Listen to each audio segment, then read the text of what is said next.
Aldridge, and today I'm going to be covering 5 books from my TBR that I really want to read in 2023. So these 5 books are from my physical TBR pile.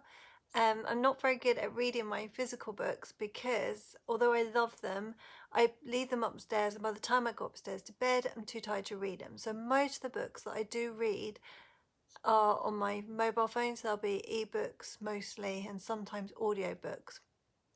But I do love physical books, so these are the ones that I wish I'd got to read last year, and I'm really going to make an effort to read this year. There are actually loads more upstairs, but I've tried to narrow it down to just 5 because that should be already a lot for me when it comes to physical books.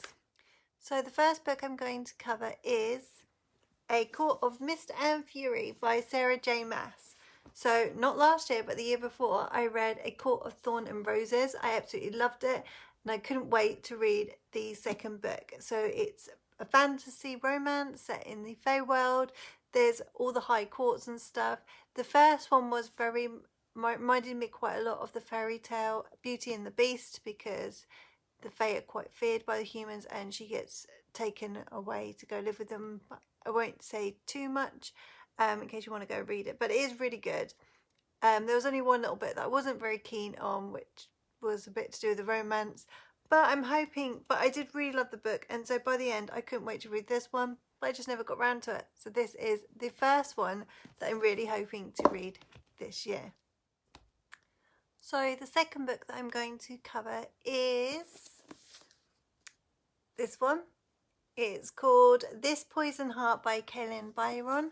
So I read her first debut novel, which was Cinderella is Dead. I pre-ordered it. I didn't know who she was. I just saw something on Twitter that told me to pre-order the book.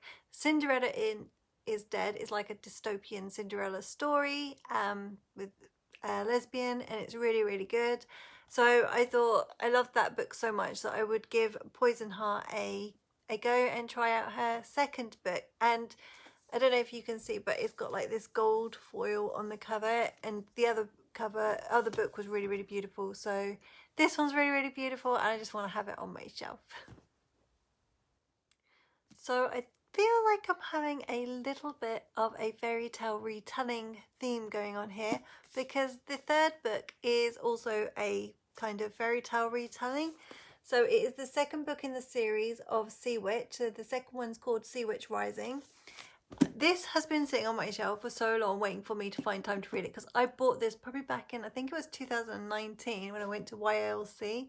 So it's going back a little bit. So I really hope I get to read it this year, because I really did enjoy Sea Witch. It was like a retelling of The Little Mermaid, but told from the Sea Witch's perspective. So I'm guessing that the second book is going to take off from where the other one ended, because it ended kind of with the opening for the next book.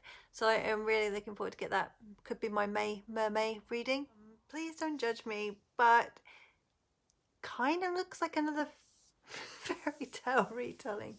So this book is Red Wolf. It's by one of my favourite authors, Rachel Vincent. It does look like a Little Red Riding Hood retelling. I also love the cover. Look at this, like the woods, but it looks like the wolf's face. Isn't that cool? So I pre-ordered this book. I think it was not last year, but the year before, in about like October, November time. Because I remember thinking, I think it might have been booked sooner than that, maybe September. Because I think I remember thinking this could be my Halloween, like October read. And then when I didn't read it in October, I was like, oh, this could be my November, my birthday month read. And then I still didn't read it.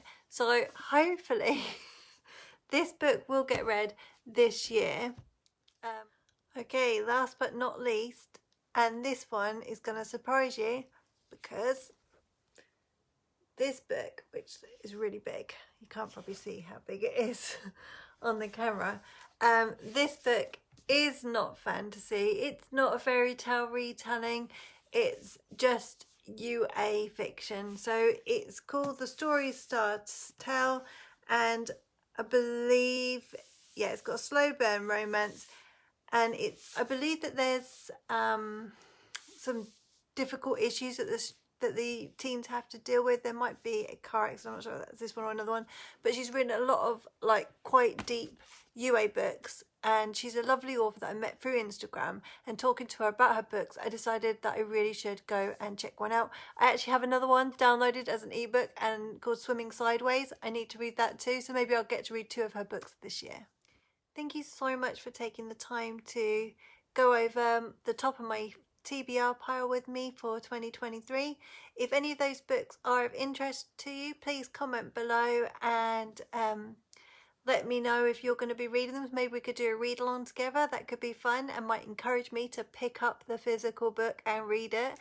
And let me know also what books are on your TBR that you didn't get to last year and are really hoping to get to this year, because I know that we all buy books that we never get around to reading. So just pick 5 and say they're the 5 that you are going to try your best to read this year, and let's see how we get on.